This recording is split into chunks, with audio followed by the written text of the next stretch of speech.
Job చేసినా, ప్రైవేట్లో చేసినా, కంపెనీలో చేసినా, ఆఫీసులో చేసినా దానికింత ఏజ్ అని ఉంటుంది. అప్పటికే శాత కాకుండా అవుతారు. చిన్నగా మతిమరుపు వస్తుంటుంది. అచ్చుడు పోవుడు తిప్పలైతుంది. నిమ్మలంగా ఇంత తిని ఇంటికాడు ఉండాలని గా రూల్ తెచ్చిండ్రు. ఏ కొలువుకు తీసుకున్నా పక్క అమలు చేస్తాండ్రు కూడా, ఒక్క రాజకీయంలో తప్ప. 75 वर्ष की साल जब उड़ी जाती है तब उसका अर्थ ये होता है कि अब आपकी आयु हो गई, अब जरा बाजू हमको करने दो. ఆర్ఎస్ఎస్ అధ్యక్షుడు మోహన్ భగవత్ సార్ ఏమన్నాడో సంజయిందా? 75 ఏండ్లు రాగానే రాజకీయాలకు రామ్ రామ్ చెప్పి పదవులు ఇడిచిపెట్టి పెద్దరికం చూపించుకోవాలన్నట. ఈ ఎవల గురించి అన్నాడో తెలియదు కానీ పక్కా మోడీ సార్ గురించి అని అయితే ప్రచారం నడుస్తుంది.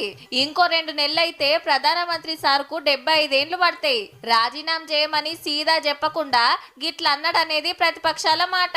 గమ్మత్ ఏందంటే మోహన్ భగవత్ సార్ది సుత సేమ్ ఏజీ. ఈ లెక్కన ఆర్ఎస్ఎస్ పెబ్బ పదవిలకెళ్లి సారు దిగుడు ఖాయమైనట్టే. ఏ ఇద్దరు సందుకలు చదువుకొని ఓన్రి అని పడనోళ్ళు ఎడ్డిస్తాన్రు. అయితే ఫస్ట్ కాంచెల్లి ఆర్ఎస్ఎస్ బీజేపీ ఒక్క తొవ్వల నడుస్తుండేటి. ఈ నడమ పురి గలుస్తలేదట. గందుకే పెద్ద మనిషికి ఇట్లా అన్నాడేమో. అయినా సర్కార్ కొలువులకు ఇంత ఏజ్ అని ఉంటది గాని రాజకీయాలకు ఏముంటది చెప్పుండ్రి.